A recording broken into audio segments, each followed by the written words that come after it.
It was America's second war for independence, fought not against a new enemy, but against the mightiest empire on earth, Britain.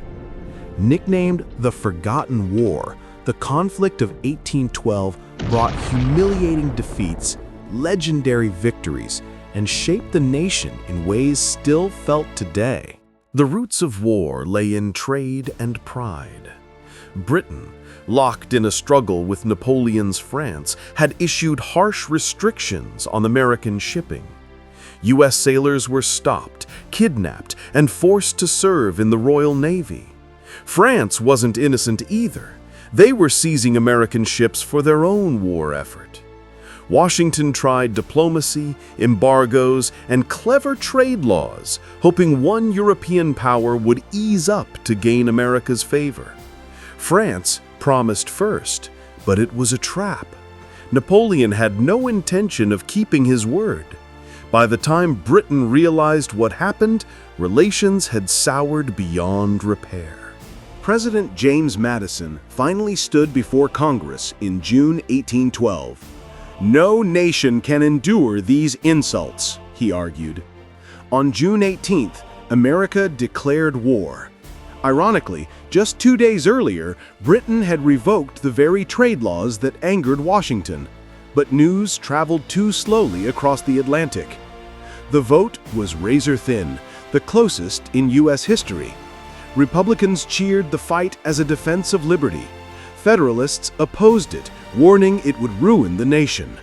Yet, the drums of war had already begun. America had spirit, but not strength. Fewer than 7,000 men made up the U.S. Army. Militia units were unreliable, often refusing to fight outside their home states. The Navy? Just 17 ships. Britain's fleet ruled the seas with hundreds.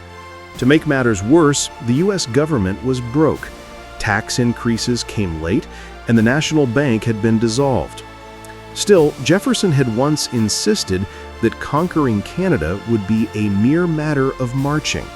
The plan was simple: invade north in 3 directions and topple British rule. In reality, it was a disaster. General William Hall led one army from Michigan. Nervous and indecisive, he delayed so long that his men lost heart. When British forces and native allies advanced, Hull panicked and surrendered Detroit without firing a shot. The entire Michigan territory was lost overnight.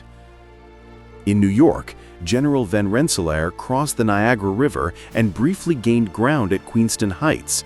But when reinforcements were needed, the New York militia flat out refused to cross into Canada.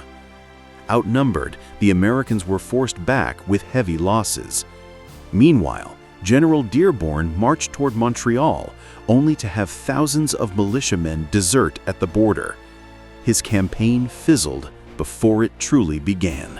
On land, humiliation reigned, but at sea, America found glory. Though small in number, U.S. frigates were strong and well-built. In August 1812, the USS Constitution met the British ship Guerriere in open battle.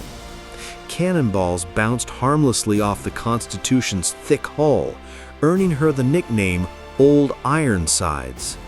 The Guerriere sank, and for the first time, Americans tasted victory.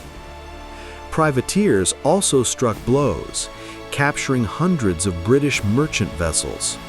These triumphs lifted morale and gave Americans heroes to rally behind. Despite naval victories, the outlook remained grim.